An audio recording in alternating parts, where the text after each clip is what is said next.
Assalamualaikum warahmatullahi wabarakatuh. Sebelum kita mencoba untuk memahami Nabi Muhammad SAW beserta soal peradaban Islam, tidak ada salahnya untuk memahami bagaimana sebenarnya situasi dunia Arab sebelum Islam kembali dibawakan oleh Rasulullah SAW. Arabia sebelum Islam adalah sebuah padang pasir yang panas dan kering, diapit oleh dua kekaisaran besar yang bersaing satu sama lain.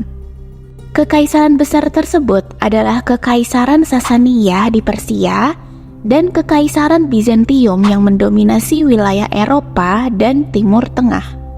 Sebelum minyak dikenal sebagai sumber energi yang penting, Arabia tidak memiliki sumber daya berharga seperti air atau lahan yang subur untuk pertanian.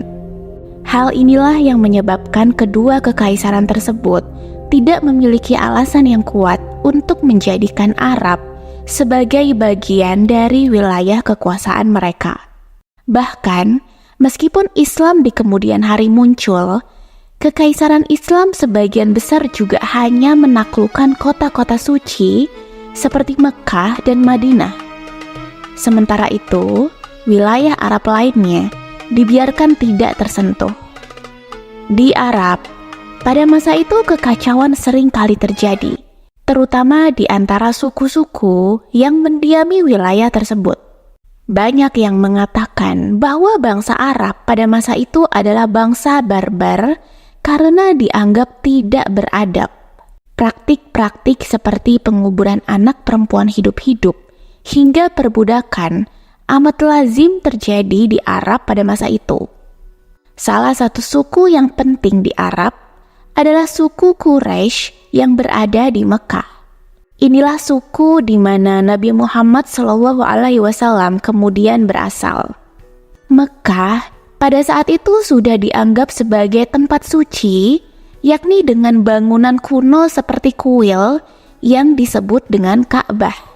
Ka'bah sudah diyakini dibangun oleh Nabi Ibrahim alaihissalam. Nabi Ibrahim alaihissalam lah yang juga menyatakan untuk pertama kalinya bahwa Ka'bah adalah tempat yang suci, yang berarti tidak boleh sampai terjadi pertumpahan darah di sekitarnya. Jika hal ini dilanggar, diyakini Tuhan akan marah dan mengazab mereka. Keyakinan itu terus-menerus menurun bahkan hingga kelahiran Nabi Muhammad SAW. Pada saat itu, sebagian besar dari masyarakat Arab adalah penganut keyakinan paganisme. Meskipun orang-orang Arab pada saat itu sebagian besar sudah menyembah berhala, mereka meyakini bahwa hanya ada satu Tuhan, yakni yang disebut Allah. Allah berasal dari kata al-ilah yang berarti Tuhan. Yang jelas, keyakinan ini telah diakui selama berabad-abad. Bahkan, sebelum Nabi Muhammad SAW melanjutkan risalah kenabiannya. Ini juga menjadi alasan mengapa Mekah menjadi pusat perdagangan bangsa Arab, karena semua suku di Arab dapat melakukan bisnis sebagaimana mestinya tanpa adanya risiko kekerasan. Orang-orang Arab dapat memperjualbelikan hasil dagangan mereka tanpa takut terjadi pertikaian yang seringkali disebabkan oleh konflik antar suku. Orang-orang Mekah juga sebenarnya selangkah lebih maju karena mereka mengajak seluruh penduduk Arab untuk meletakkan berhala-berhala mereka di Ka'bah. Itulah mengapa Ka'bah pada saat itu mengoleksi berbagai macam berhala dari seluruh penjuru Arab. Hal ini juga menjadi alasan orang-orang Arab pagan untuk berhati-hati dalam bersikap selama mereka berada di Mekah. Pada akhirnya, Mekah pun menjadi tempat penting untuk perdagangan yang dikenai pajak oleh penduduknya sebagai sumber utama pendapatan orang-orang Mekah.